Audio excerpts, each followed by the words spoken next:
cordiale buonasera a tutti a nome del Presidente Ugo Cividino, dei soci Lions Club San Daniele e di tutti i presenti. Un caloroso benvenuto a Romano Vecchiano.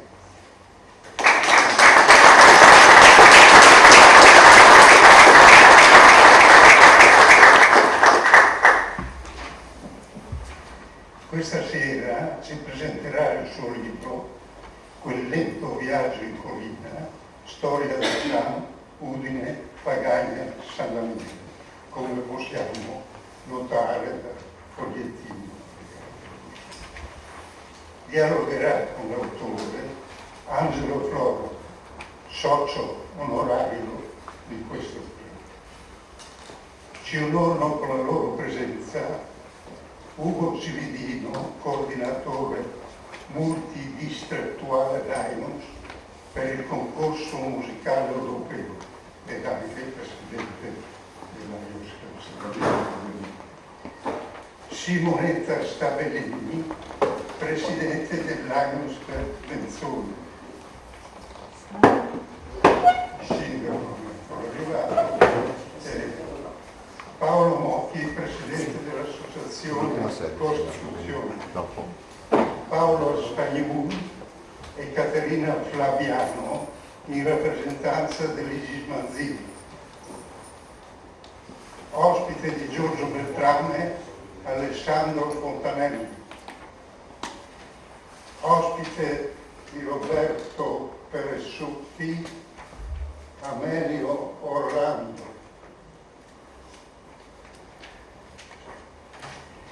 Accompagnano i soci Lions le gentili consorti Alessandra Beltrami, Susanna Colussi, Sandra Contardo Barbesin, Alfea Federico, Lila Toniutti, Nicla Turissiri. Sono inoltre presenti Giuseppina Bianchi e Lucilla Corai Battistino. Un applauso per tutti.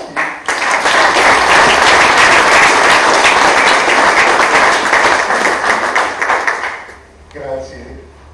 Prego ora tutti in piedi per l'ascolto dell'inno americano in onore del nostro Presidente internazionale, dell'inno europeo e dell'inno nazionale italiano.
accomodarsi. Adesso leggiamo il codice dell'etica raionistica e diamo la parola a Carlo della Sarda. Codice dell'etica raionistica. Dimostrare con l'eccellenza delle opere, la solerzia del lavoro, la serietà della vocazione al servizio. Perseguire il successo, domandare le giuste retribuzioni e conseguire i giusti profitti, ma senza pregiudicare la dignità e l'onore con atti sleali e azioni meno che corrette. Ricordare che nello svolgere la propria attività non si deve danneggiare quella degli altri. Essere leali con tutti, sinceri con se stessi. Ogni dubbio circa il proprio diritto o pretesa nei confronti degli altri deve essere affrontato di solito anche contro il proprio interesse. Considerare l'amicizia come un fine e non come un mezzo, nella convinzione che la vera amicizia non esista per i vantaggi che può offrire, che la vera amicizia non richiede nulla e che non se ne devono accettare i benefici e che se ne devono accettare i benefici dello spirito che l'anima. Sempre ricordare di adempiere ai miei obblighi di servizio nei confronti del mio paese, del mio Stato, della mia comunità e di agire con lealtà nelle parole, negli atti e nelle azioni. Donare loro spontaneamente al lavoro tempo e denaro. Essere solidari con il prossimo, offrendo con passione ai sofferenti, aiuto ai deboli, sostegno ai bisognosi. Essere cauti nella critica e generoso nella lode, mirando a costruire e non a distruggere. Bene, possiamo accomodarci tutti. Adesso diamo la parola al Presidente Ugo Civilino. Scusate. Grazie Mario. Buonasera a tutti, è un privilegio ritrovarci qui in questa bellissima cornice. È sempre un'emozione entrare in questo santuario, l'ultimo santuario, perché veramente è un passaggio dall'antico al moderno e la continuità è quella grande risorsa che la cultura ci offre. Bene,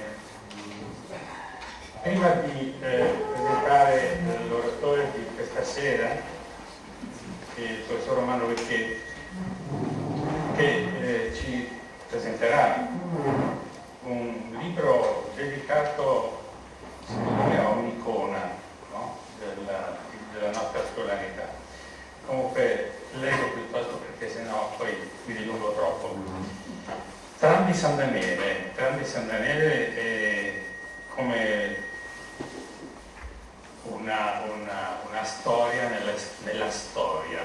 Vedremo quelli che saranno l'insieme di aneddoti, ma anche di una grande profondità analitica, perché ho visto che il professor Vecchietti ha una serie non dire infinita, però molto articolata di esemplificazioni di storia sulle nostre ferrovie, su quello che è un mezzo che è il bilico, no? Tra la modernità e l'antichità. Sì. Bene, prima di dare appunto la parola, come dicevo, vorrei presentarvi il lionismo con alcuni esempi di quello che il Lions fa nel mondo e che cosa rappresenta. Ho tolto qui l'audio perché non serve molto, questo è un breve filmato che lascia un paio di immagini significative. Il movimento lionistico è nato da un'idea di un assicuratore dell'Illinois nel 1917, sono passati 100 anni, di nome Melvin Jones. A tutt'oggi il movimento conta più di 1.450.000 soci nel mondo che operano attraverso dei singoli club che hanno decisionalità e operatività autonoma. Oltre a ciò sono anche organizzati in forma piramidale, riuniti in circoscrizioni, distretti e multidistretti. Altrettanto avviene nella nostra regione. Il nostro distretto si chiama 108TA2. Sigla derivata dalla scissione in molteplici distretti dall'iniziale unico multidistretto di 108 Italy, scissione dovuta a motivi organizzativi dato il numero crescente di adesioni. Ogni distretto è guidato da un governatore e ogni club da un presidente. Tutte le cariche istituzionali hanno durata annuale. Questo garantisce un avvicendamento operativo che dà spazio a iniziative altrettanto dinamiche. A livello nazionale ed internazionale nascono anche obiettivi di ampio respiro che coinvolgono di volta in volta adesioni molto importanti. Il Lions International è operativo in tutto il mondo ed è immediatamente presente con aiuti umanitari laddove si verificano condizioni critiche per la sopravvivenza umana. Il Lions International opera con fondi propri, frutto di donazioni e di raccolta fondi che convergono nella foundation del Lions Club. La fondazione Lions garantisce che gli aiuti, sempre gestiti in proprio, arrivino direttamente a chi ne ha bisogno, evitando così interferenze, ritardi e burocrazie inutili. Naturalmente il Lions, per fortuna, non si occupano solo di catastrofi naturali, ma sono presenti in ambito educazionale, culturale, artistico, rivolti spesso al mondo dei giovani, per i quali organizzano occasioni di scambio internazionale, favorendo in tal modo un rafforzamento della pace e della reciproca comprensione tra i popoli. Tra tutte le diverse iniziative ci sono anche quelle dedicate a valorizzare le eccellenze locali, favorendo la divulgazione dell'operato di personalità della cultura, dell'arte, dell'economia e dell'educazione a vario genere. È con grande piacere che abbiamo voluto dedicare questa serata al professor Romano Becchetti, già illustre curatore della Biblioteca Civica Ioppi di Udine e instancabile e grande appassionato storico e conoscitore di quanto può riguardare l'espressione ferroviaria della nostra regione, quindi non casualmente in pieno tema con il suo nuovo libro di questa sera, Quel lento viaggio in collina, con il sottotitolo Storia del tram Udine, Fagagna, San Daniele. A questo punto vorrei fare dare lettura del curriculum del professor Becchetti, che so che è ristretto, però mi piace farlo, se l'avete anche voi, questo come ricordo, io ve lo faccio ascoltare. Romano Becchetti, nato a San Daniele nel 1953, è stato dal 91 al 2020 direttore della Biblioteca Civica Ioppi di Udine e dal 2015 fino alla stessa data anche responsabile dei civici musei di Udine. Dall'86 al 2012 è stato direttore dell'Istituto Gramsci del Friuli Venezia Giulia a Trieste, mentre dal 1981 al 91 direttore del Consorzio Culturale del Monfalconese. In ambito biblioteconomico, oltre alla curatela di numerose pubblicazioni sull'argomento, si è interessato di biblioteche per ragazzi, biblioteche popolari, legislazione bibliotecaria e in generale delle problematiche legate alle funzioni della biblioteca pubblica. Tra i fondatori nell'88 della rivista Sfoglia Libro sulle biblioteche per ragazzi, collabora con Biblioteche Oggi. Ha fatto parte del comitato scientifico del bollettino dell'Associazione Italiana Biblioteche, è stato professore a contratto di legislazione regionale dei beni culturali all'Università degli Studi di Udine. Accanto a questi interessi professionali da circa 20 anni si sta occupando di storia delle ferrovie in Friuli. Qui ci sono alcuni titoli molto importanti secondo me. Casarsa e la ferrovia in Friuli, per esempio. E poi cito due libri anche in mezzo, Caterina Pecotto e l'Ottocento, Carlo Scorlon, scrittore friulano, e Scrivere l'orrore, letterature e Shoah del 2020 con Angela Fabris, del quale è curatore. Mentre nel Campanotto, per Campanotto ha pubblicato nel 2013 Binari d'Europa, viaggi in treno fra biblioteche e stazioni, giunto nel 2014 alla seconda edizione.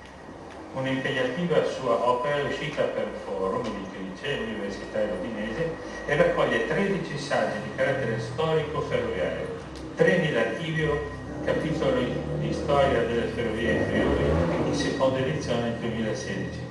Nel 2015 è uscito il primo treno di Udine, mentre per l'Emiciclo nel 2016 è stato pubblicato Il fascino del treno, piccole divagazioni tra binari e stazioni, giunto anche questo nel 2021 alla terza edizione. Una storia della ferrovia pedemontana Sacile-Gemona è uscita nel 2019 da Gasperi con il titolo Un gioiello sui binari. Nel 2022 è uscito Quel lento viaggio in colline, storia del tram Udine-Pagani-San Daniele, mentre in preparazione il volume La biblioteca di tutti, saggi sparsi su un servizio pubblico in Friuli che raccoglie 33 articoli scritti nella lunga carriera dell'autore. Mi sembra che sia, dato che curriculum breve, possiamo immaginare qual è la passione che il professor Bechet ha dedicato a questa sua grande accurata analisi sul territorio. Non mi resta che cedere la parola al professore, che verrà piacevolmente disturbato, diciamo così, dal professor Florano. Grazie e buon ascolto.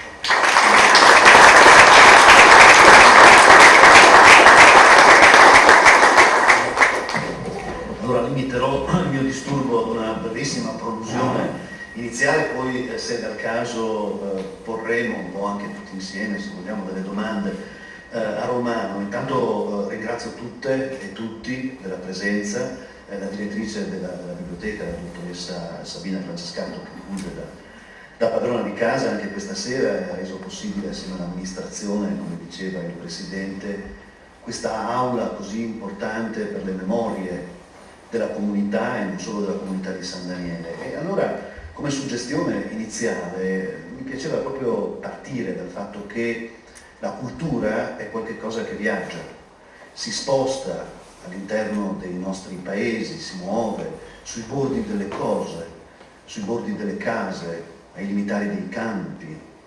E cosa più di una ferrovia nel corso della storia ha rappresentato questa capacità dell'uomo di incontrare altri suoi simili, non soltanto per motivi di flânerie, come dicono i francesi, di viaggio, ma anche di lavoro, anche di fatica. E il treno è sempre stato uno strumento in cui l'umanità ha avuto l'opportunità di dialogare.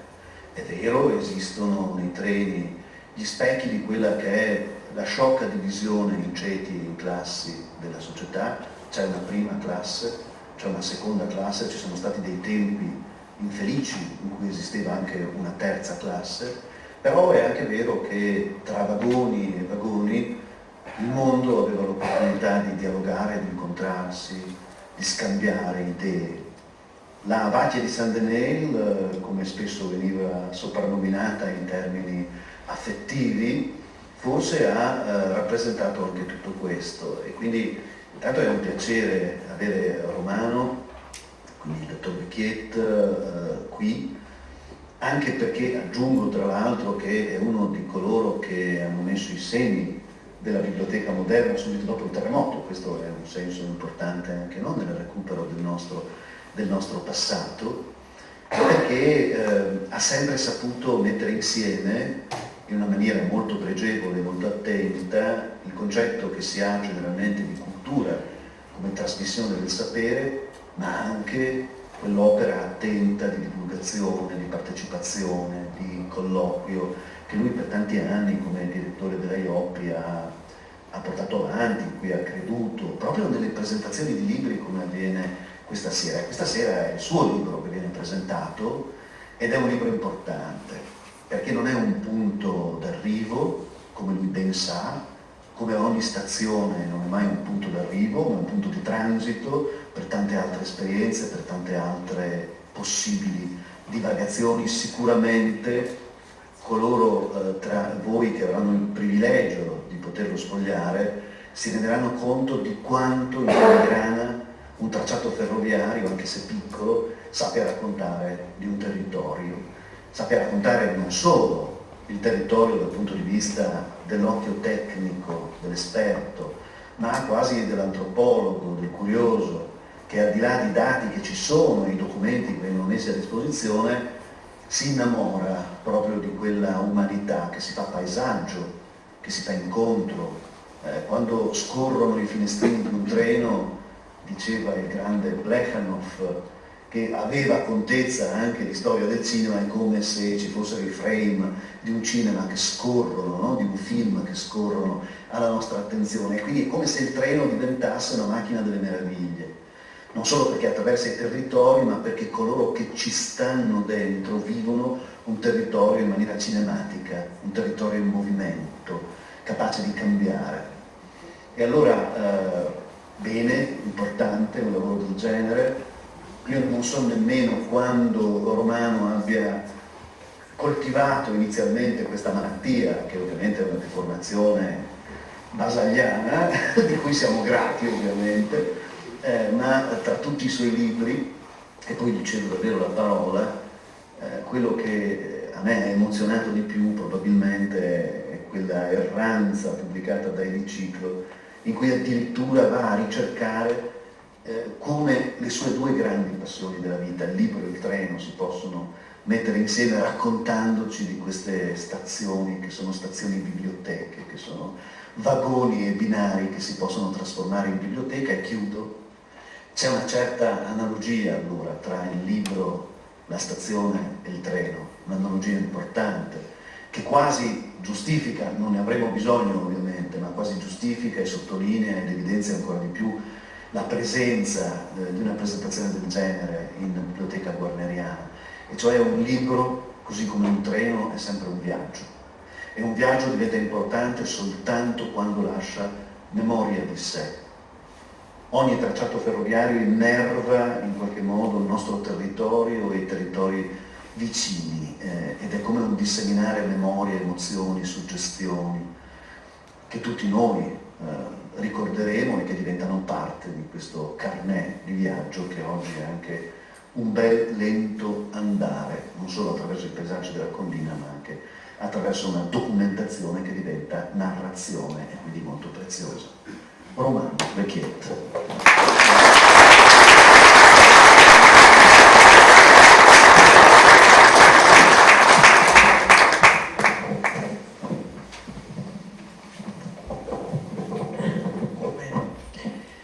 Grazie intanto a tutti coloro che sono intervenuti prima di me, il Presidente dell'Aios, l'amministrazione comunale che ci ha ospitati, e a Angelo Floramo che sempre sorprende per le sue bellissime parole introduttive.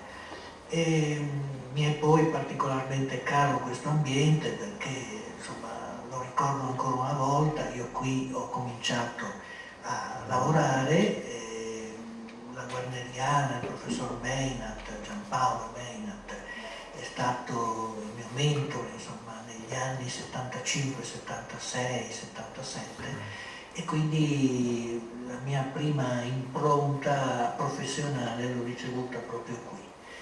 E da cosa nasce questa malattia? Ecco, parliamo di Basaglia in qualche modo. Sono quelle cose che nascono e non sai neanche perché nascono. Mio papà era il medico dei tranvieri della Udine San Daniele, quando ormai la tranvia era solo un lontano ricordo, però si chiamava ancora tranvia Udine San Daniele, anche se da ormai una decina d'anni le corriere avevano rimpiazzato il tram. E mio padre mi portava, queste non sono cose che ho scritto nel libro, quindi ve le do, le ho lette alla radio, ma insomma non credo che molti mi abbiano sentito. Mio padre mi portava a casa delle vecchie fotografie che i tranvieri gli regalavano, conoscendo la sua e la mia passione. Erano foto molto stropicciate, spiegazzate, ma raccontavano una storia per me incredibile. Io che amavo tanto i treni e vivevo in una cittadina senza treni, eppure una sorta di treno, un parente povero del treno, il tram, a scartamento ridotto, a trazione a vapore ed accumulatori c'era, e quindi bisognava occuparcene, bisognava parlarne. E insomma alla fine degli anni 60, con le prime fotografie, fino all'altro giorno, ho raccolto una serie infinita di documenti, anche orali, testimonianze orali, raccolte in audiocassetta, fotografie, e poi la fortuna di poter consultare negli archivi di Stato di Padova, di Trieste, di Udine, una mole ricchissima di documenti, senza poi contare che proprio nella biblioteca Ioppi in cui lavoravo c'erano gli incunaboli, i documenti più antichi che raccontavano come ebbe inizio questa lunga avventura, come questa tranvia nacque nelle menti di Gabriele Luigi Pecile, allora sindaco di Fagagna e poi senatore del Regno e poi sindaco di Udine, e da un facoltoso uomo d'affari tedesco, Karl Neufeld, che era tra l'altro in quegli anni il principale azionista delle ferriere di Udine, quelle che poi diventeranno la Safau per intenderci, e che voleva investire i suoi capitali in un'impresa pubblica, in un'infrastruttura che allora rendeva molto bene. E l'unione di queste due menti a Vienna nell'estate del 1888 fece sì che si venne a costituire, a creare un protocollo d'intesa, e nell'arco incredibilmente di un anno la tranvia venne realizzata. Gli espropri vennero garantiti da un consorzio di comuni, quindi resero più agile il lavoro dei tecnici, tutti austriaci. Si vede l'architettura, le fotografie di queste stazioni, che appunto non è un'architettura certamente friulana. Le macchine, le locomotive, le carrozze erano tutte di provenienza asburgica, da Graz o da Wiener Neustadt, le principali officine fornitrici del materiale rotabile. Ecco che insomma si trovò San Daniele da un giorno all'altro capolinea di una infrastruttura che è stata la prima tranvia extraurbana nella nostra attuale regione. A Udine c'era già un tram a cavalli, ma insomma era un tram a cavalli. Trieste cominciava ad attuare una rete tranviaria urbana, ma il tram De Occina si inaugurò appena nel 1902. Qui parliamo del 1889. Proprio su questa facciata laterale di via Roma della Guarneriana c'è una lapide che ricorda i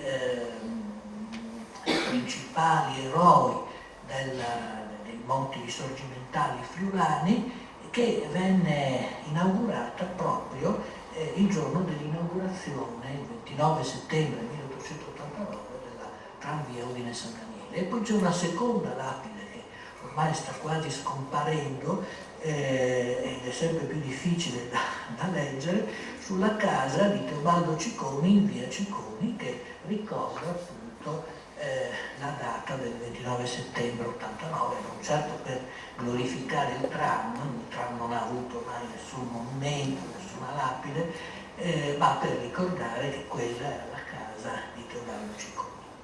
Il ruolo di San Daniele in tutto questo non fu proprio del comune di San Daniele, dell'amministrazione comunale di San Daniele, in questi anni non fu proprio quello di un protagonista. Devo dire che Fagagna, grazie appunto alla personalità, al dinamismo e alle vedute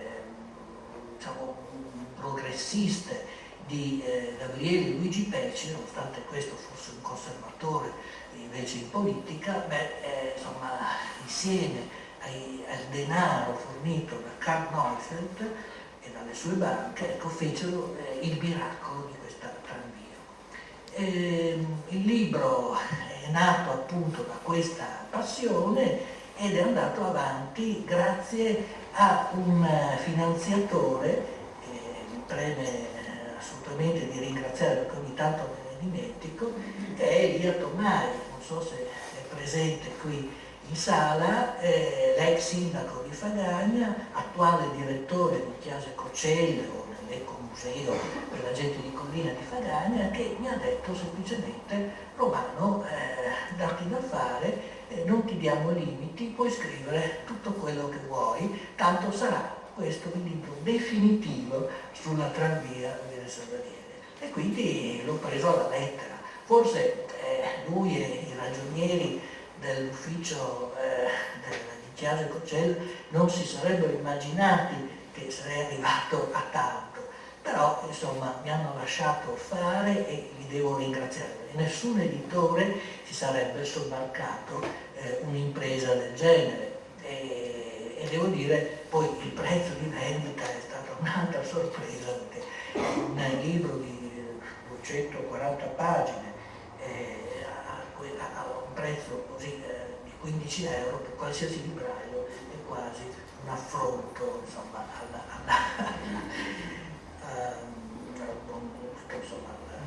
all'economia editoriale.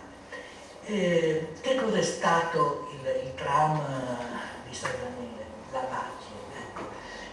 Io volevano che scrivessi Bacchie nel titolo, mi sono opposto, ecco, perché Bacchie è in qualche modo l'appellativo che nel corso degli anni, diciamo dagli anni 20, dagli anni 30, soprattutto con la gestione dell'ingegner Cantoni, il tram si meritò per la sua lentezza esasperante.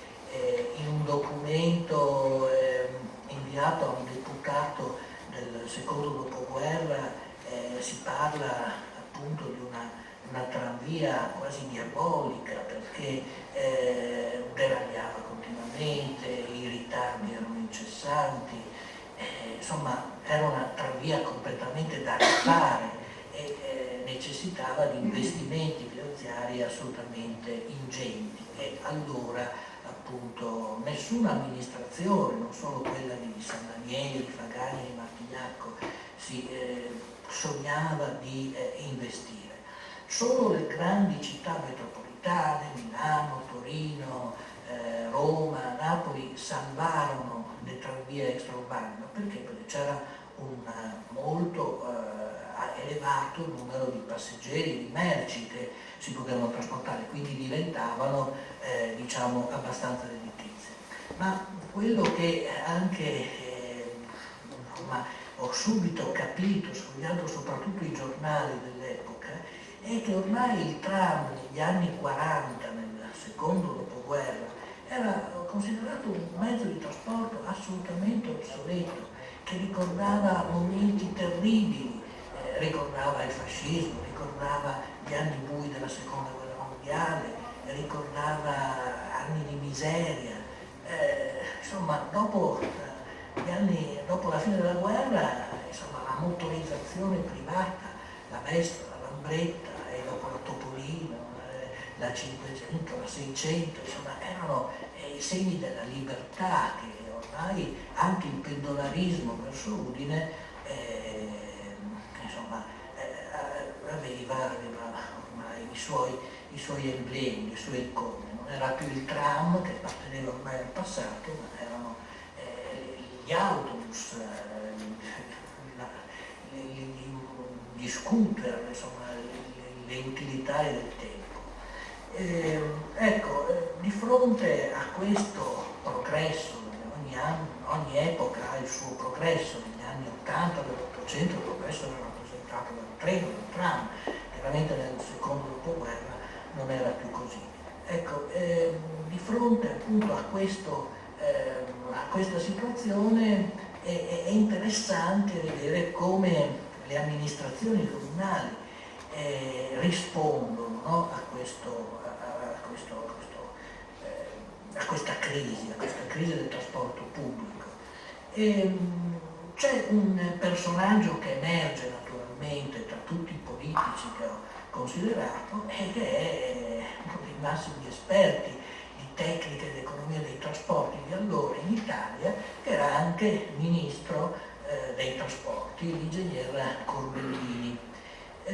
Corbellini insegnava al Politecnico di Milano e a Corbellini i sindaci di allora, ecco, erano per persone evidentemente serie e scrupolose, andarono a Milano in treno per chiedere una consulenza, chiedere consulta. E Corbellini insomma fece pollice verso per la nostra Giannina, dicendo che o si procuravano ingenti risorse finanziarie per ristrutturare completamente il servizio, il che voleva dire elettrificazione, ma non solo, ma anche rettifica del binario. In certi casi il binario correva tra le case, insomma è tipico, diciamo, l'andamento tra Torreano e Martignacco, no? Lungo via Cividina, oppure aveva degli andamenti molto tortuosi tra Cicorico e Fagagna, con pendenze molto elevate. E ecco, le varie ipotesi che sono state fatte dai direttori delle tranvie del tempo e poi dalla provincia di Udine erano appunto assolutamente costose dal punto di vista economico, e quindi le amministrazioni, ecco, non fu altro che non si poté che dire va bene, facciamo morire questa tranvia, ma che sia una morte lenta, una morte molto dolce. Perché? Perché qui siamo nei primi anni 50, quindi anche l'ideologia, no? Era particolarmente spiccata, la contrapposizione ideologica. I tranvieri erano compattamente comunisti, tranne uno, due, ma erano fondamentalmente tutti iscritti o simpatizzanti del Partito Comunista. Le amministrazioni comunali erano invece tutte democristiane. E quindi c'era da parte degli amministratori, ho trovato diversi documenti di questo tipo, la preoccupazione che nascessero conflitti, che ci fossero manifestazioni di protesta troppo violente, fomentate dal Partito Comunista locale e dai tranvieri, perché i tranvieri si trovavano alle strette, non potevano che magari pensare a un licenziamento oppure a un rifacimento della propria professionalità, dovevano improvvisarsi autisti, fattorini nelle corriere, e molto del personale addetto alla sicurezza della linea, cantonieri, appunto verificatori, avrebbero perso sicuramente il loro posto di lavoro. Per cui è stato studiato insieme a Corbellini, insieme soprattutto al sindaco di Fagagna, Aldo Pecile, una soluzione molto soft. Tant'è che, a differenza di tante altre tranvie in Italia, la nostra vivacchiò ancora per 2 anni. Dal 53 al 55, infatti, si alternarono le corse tranviarie con le corse automobilistiche di autobus, in maniera da rendere, diciamo, meno traumatico la chiusura del tram. E anche per questo più sottilmente, per garantire, insomma, al pubblico, ai trasportati, ai pendolari, di apprezzare anche l'autobus, che aveva un vantaggio sicuramente, insomma, evidente, quello di partire dalla piazza di San Daniele, qui a pochi metri di distanza da questa postazione, e arrivare di fronte alla stazione Ferrovie dello Stato di Udine. Ecco, e questo garantiva, diciamo, in un tempo di percorrenza per di più ridotto, a 3/4 d'ora, 50 minuti, che sono i tempi anche attuali dell'autoservizio del TPL di Venezia Giulia, ma che erano di gran lunga, diciamo, inferiori al tempo della tranvia, che era, insomma, nei casi migliori abbiamo degli orari che certificano un viaggio di 55 minuti, ma normalmente, anche grazie ai carni che venivano accumulati, il viaggio durava 1 ora e un quarto, 1 ora e mezza. Ecco. Poi evidentemente il binario unico, gli scarsi raddoppi, no, per l'incrocio dei treni, faceva sì che un ritardo poi si rimbalzava poi sulla regolarità di tutti gli altri treni che viaggiavano sulla linea. Per cui ecco, la situazione era assolutamente molto critica. Gli investimenti quindi non sono stati fatti e appunto tra il 53 e il 31 ottobre del 55 le autocorse si alternavano in maggiore misura si alternavano alle corse tranviarie che vedevano ancora la gloriosa locomotiva costruita dalle fabbriche Sigl di Wiener Neustadt e con l'anno di nascita 1889 affiancarsi alle meno antiquate motrici ad accumulatori.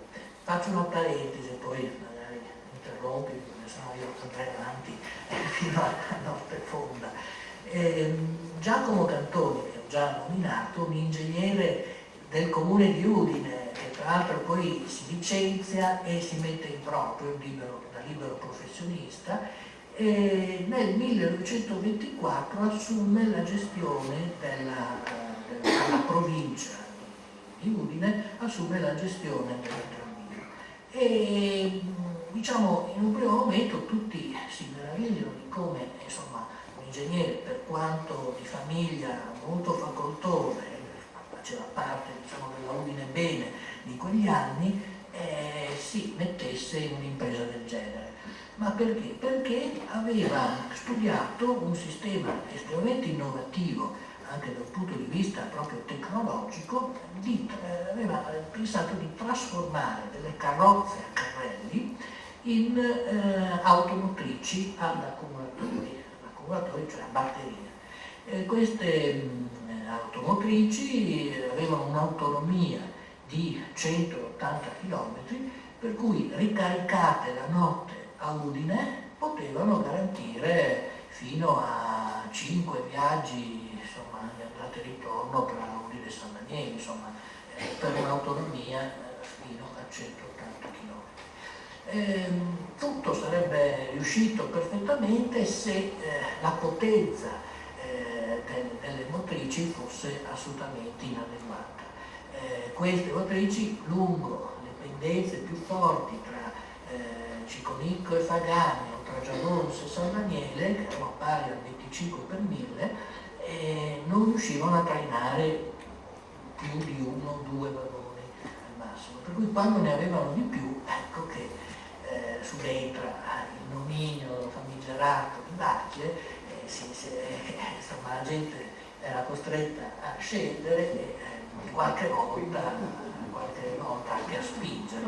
E questo segnò veramente la rovina dell'immagine innovativa di Giacomo Cantoni, che voleva in qualche modo anche rivaleggiare con Arturo Marignani sulla parallela tranvia Udine 300, una tranvia elettrificata che nasce diversi anni dopo, nel 1915, ma che darà agli udinesi la seconda opportunità di fare gite fuori porta la domenica, il sabato e la domenica. Una tranvia però molto più moderna della nostra, molto più pulita, perché a trazione elettrica, con motrici, infatti si chiamava anche tram bianco.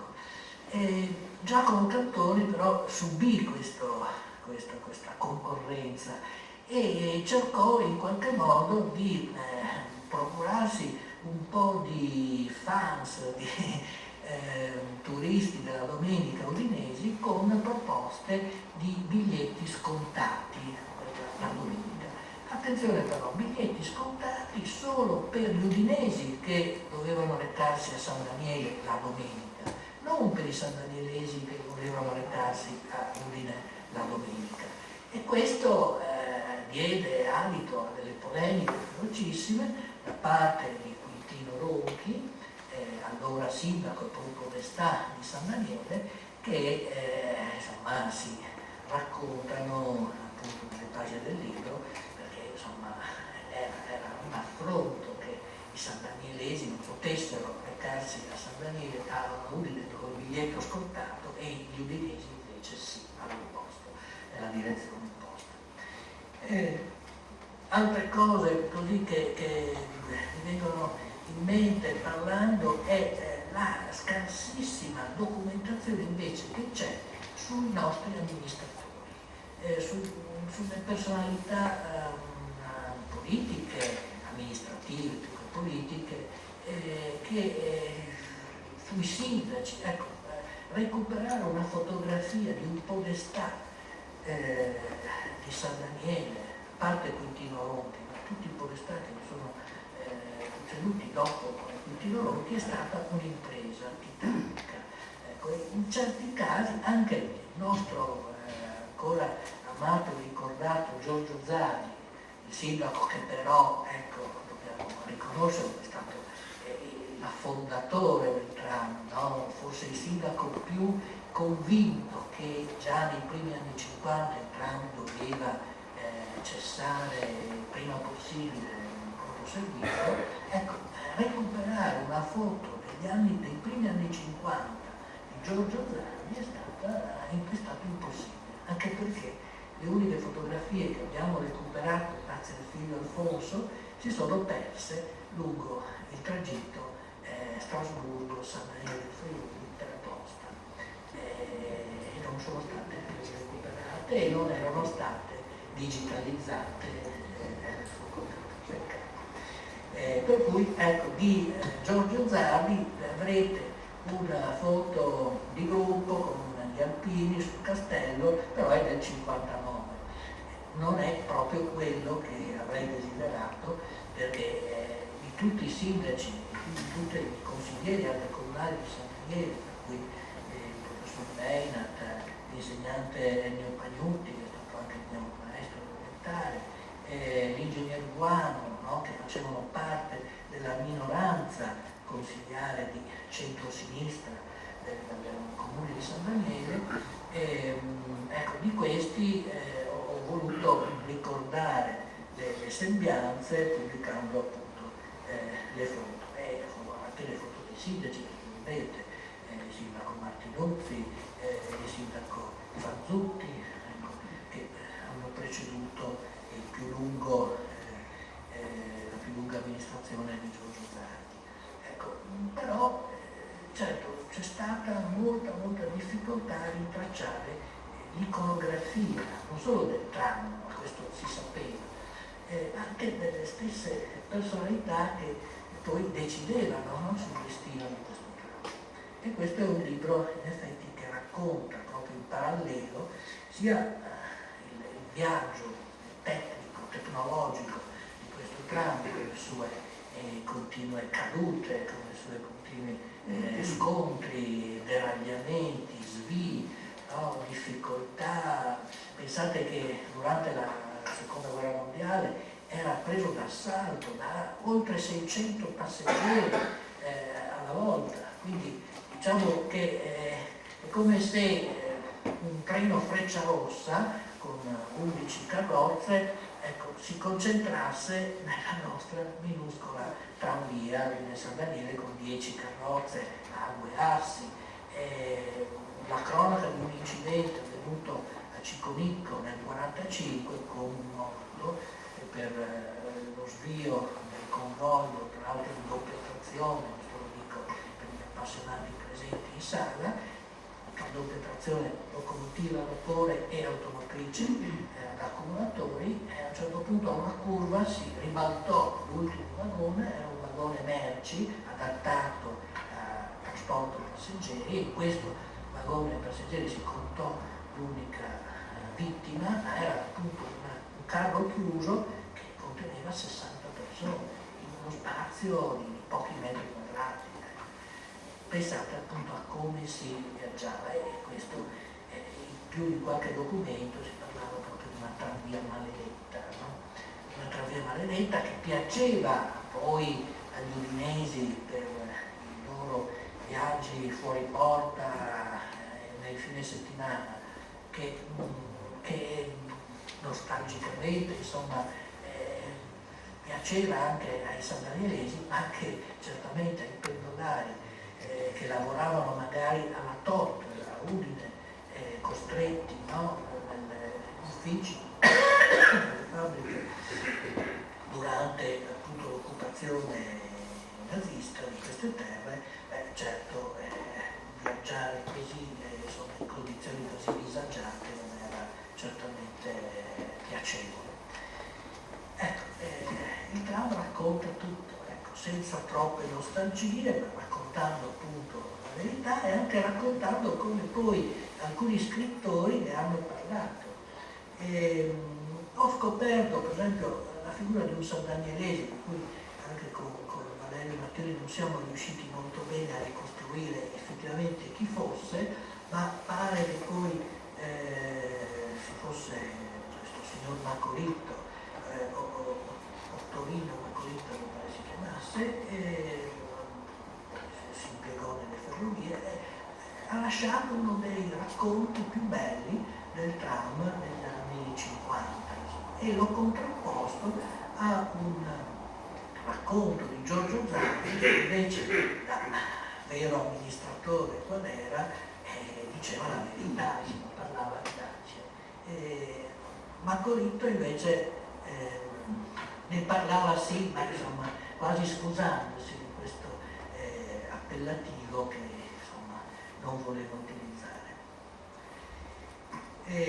Devo dire un'ultima cosa, che a Fagagna c'è stata una mostra molto bella, c'è qui Gilberto Secco che è stato il modellista che ha realizzato in scala 1:1 metà carrozza a carrelli del tram delle Sandaniere, forse qualcuno di voi l'ha vista, e questo diciamo archetipo, questo simulacro di carrozza identico all'originale, ricostruito sulla base dei disegni trovati all'Archivio di Stato di Udine, di Trieste e sulle fotografie della Biblioteca Iotti, approderà in una sala del museo, non si sa ancora quando, ma insomma Sabina Francescato penso che ce lo saprà dire con più certezza fra qualche tempo, approderà in una sala del nostro museo. Quindi sarà realizzato all'interno del museo uno spazio che sarà, insomma, racconterà la storia del tram, compreso appunto questo pezzo di treno ricostruito all'arte da Gilberto Secco. Mi fermo qui.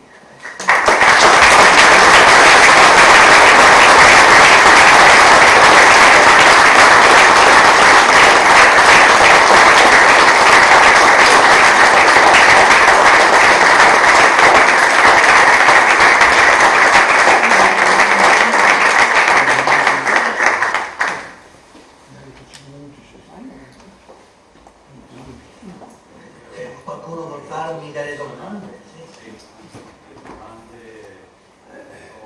Che qualcuno abbia ancora dei ricordi diretti, penso che sia ancora qualcuno. Sì. Molto scarsa se vuoi. La 880 che è parteggiata all'Arcano è posticcia o era detto fare posticcia? Sì. La 880 è una piccola locomotiva e quando passate a Rio d'Arcano vedete parcheggiato proprio in piazza. Non c'entra nulla, non c'entra nulla. La 880 è una locomotiva del Ferrovie dello Stato, costruita negli anni 10 del Novecento e che dice però un'altra storia, racconta la personalità di Giuseppe Melchior, di Giovanni Melchior che era il sindaco ferroviere di Rive d'Arcano, mio primo datore di lavoro, e che insomma è riuscito a fare di Rive d'Arcano il paese dei ferrovieri friulani, insomma, e quindi ha un senso questa locomotiva perché rappresenta insomma, il lavoro di generazioni di abitanti di Rive d'Arcano che però non ha nulla a che fare, il tram non passava per Riva del Carmo, passava per Rivolta, poi faceva un lungo percorso tortuoso per superare il Corno e l'Edra e poi approdava a Giavons e poi da lì risaliva la salita che è stata descritta magnificamente da questo Battellino, Ottorino Battellino. Se qualcuno di voi lo conoscesse, mi faccia sapere, perché è stata una vera e propria rivelazione. Secondo me la persona che più di qualsiasi altro negli anni 50 aveva capito che cos'era il tram. Non mi sembra che nessuno lo conosca. Allora, io sono stato uno degli ultimi utenti di quel treno lì, no? Sì. E racconto quello che capitava durante il viaggio, insomma, un episodio. La difficoltà che aveva il treno quando arrivava al Crotone di Lecce. Io l'ho utilizzato negli ultimi 2 anni.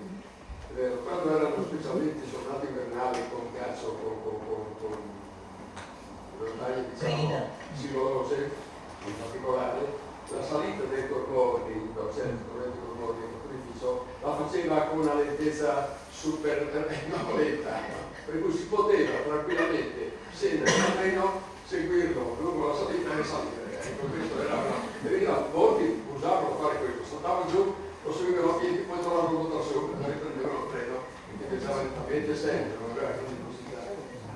Poi sono successi vari episodi di radiamento nella zona di Cerecento in particolare, è successo anche perché poi lì erano attraversamenti stradali, quindi sono stati anche dei feriti, dei morti, penso, c'è stato qualcosa, anche perché non c'erano i passaggi di livello, naturalmente.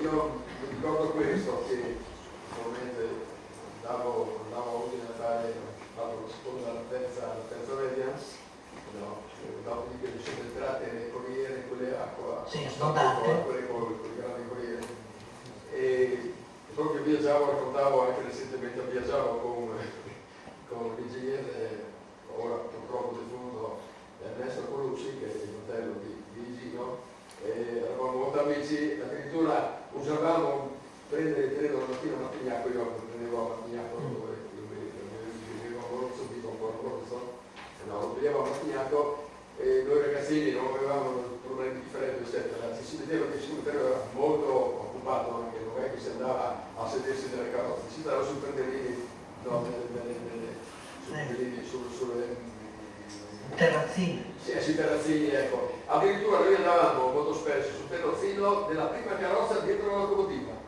per cui ci arrivavano addosso i pezzi di carboni ardenti, io non so che dentro il capotto, che arrivavano ogni tanto oltre a fumo, e si divertiva a stare, no ragazzini, un po' incoscienti anche, si piaceva stare dietro proprio vicino alla locomotiva, no, e si pigliava fumo e anche certi carboni ardenti che arrivavano fuori sputati dalla Sicilia. Io ho questo ricordo, insomma, dell'altra via, no? Ci sono ovviamente tantissimi aneddoti. Uno che mi ha colpito molto è quello di una coppia di abitanti di Rivolta che si sposano e decidono di fare il loro viaggio di nozze a Udine. Per dare maggiore dignità a questo viaggio si fanno accompagnare in automobile dal testimone da Rivolta a San Daniele per partire dal capolinea, quindi con un treno sufficientemente vuoto, non insomma, troppo pieno di gente. E fanno il percorso da San Daniele a Udine e non si fermano a pernottare a Udine perché i soldi nel 1940 non c'erano e ritornano a Rivolta e qui una banda musicale li accoglie e li porta poi festeggiandoli in una trattoria di Roveano Basso. Questo era un po' la vita di quegli anni. Volevo chiedere, in termini di inquinamento, potrebbe essere una proposta interessante, inquinamento di costo, riproporre una tranvia Udine San Daniele chiave moderna, perché ho sentito che quel problema lì veniva riproposto anche tra Udine e Trecesimo di nuovo, e poi non so quel progetto se andava avanti, se in itinere oppure no. Sì. È auspicabile. per me sarebbe auspicabilissimo, più che auspicabile, però non faccio testo, nel senso che non sono un ingegnere, sono uno storico di queste cose e posso però dire, da appassionato, cultore diciamo, di questa materia particolare, che in Italia di esempi di questo tipo ce ne sono stati pochissimi. Solo Bergamo, verso la Val Seriana, ha riattivato una ferrovia economica, però era scattamento ordinario, fino a appunto a Tanzano, Lombardo, e quindi per una decina di chilometri. Poi sì, le città metropolitane hanno cercato di mantenere le tramvie che avevano, anche se la stessa Milano proprio pochi giorni fa ha chiuso l'ultima tramvia tradizionale, la Milano-Limbiate, verso la Brianza, diciamo, verso la provincia di Monza Brianza. E quindi diciamo che sì, per il tipo di... Oggi si fanno le metropolitane leggere, no? Che poi nei centri storici penetrano in profondità. Qui diciamo che non credo che il traffico che si potrebbe generare sarebbe appunto sufficiente, ecco, per garantire un investimento di questo genere. Se per ipotesi, come è successo in alcune località italiane, la tramvia fosse stata in qualche modo preservata, ecco, non fossero stati tolti i binari, oppure se anche fossero stati tolti i binari fosse rimasto il tracciato, il sedime, senza costruzioni sopra, ecco, oggi si potrebbe pensare anche a l'Università di Udine, lo dico alla fine del libro, ha pensato con l'architetto Verona a una tramvia diciamo extraurbana che arrivasse quantomeno da Udine a Cittafiera e da Udine poi a Martignacco. Chiaramente se arriva a Martignacco anche Pagania vuole avere il tram, insomma potrebbe a questo punto arrivare anche a Sassari, però dove? No? È stato costruito dappertutto, insomma, ormai a ricordare il passaggio del tram ci sono solo le osterie del tram, la via del tram a Pagania, e anche oggi parlando con persone che hanno meno di 30 anni a San Daniele quasi nessuno mi sa dire dov'era la stazione del tram, perché ci hanno costruito. C'è una bellissima cartolina che è esposta anche in Vintas, dove si vede la stazione di San Daniele negli anni 50 e oltre la quale, verso Ronearno, c'è aperta campagna. Non c'è praticamente nessuna abitazione, se non qualche cosa del Borgo Sacco, ma più proprio niente. Ecco. Tutto questo chiaramente rende le cose molto complicate. Poi la compresenza di strada e ferrovia, tranvia, vedo anche nelle grandi città, è sempre vista con grande preoccupazione. No? Le sedi devono essere protette, separate dalla strada. Ecco, Sì.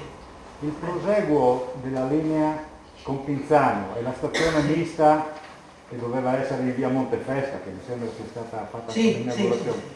Che storia, perché ci sono anche i manufatti, no? Sì, ne parlo in un capitolo appunto, e sì, proprio dove adesso c'è l'Eurospin doveva sorgere la stazione unificata, dove da un lato da Codroipo, ancora giù,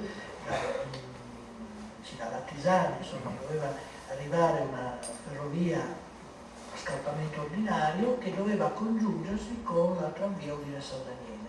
La tramvia Udine-San Daniele però non si limitava a San Daniele, avrebbe proseguito fino a Pinzano e qui si sarebbe collegata sul ponte di Pinzano alla stazione di Pinzano delle Ferrovie dello Stato.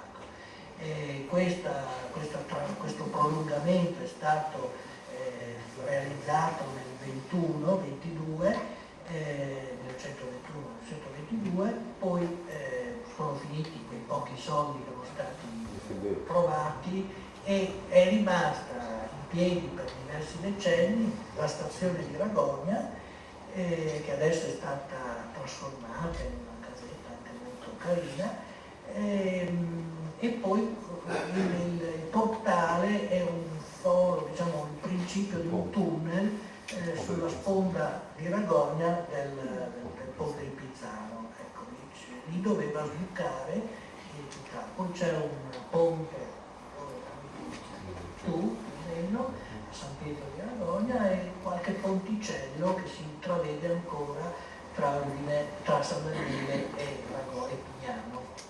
Ecco, questa tranvia, questo collegamento nasceva poi da un'idea di una tranvia Udine-San Daniele, non solo Pinzano, ma Pinzano, Magnago, doveva arrivare fino a Sacile. La pedemontana ferroviaria in realtà nasce come tranvia che doveva collegare a Udine tutta la zona pedemontana, passando per San Daniele. E questa un'idea che Gabriele Luigi Pecile curava particolarmente e cercò in qualche modo di realizzare, ma non ci riuscì. Scusi, ma cosa...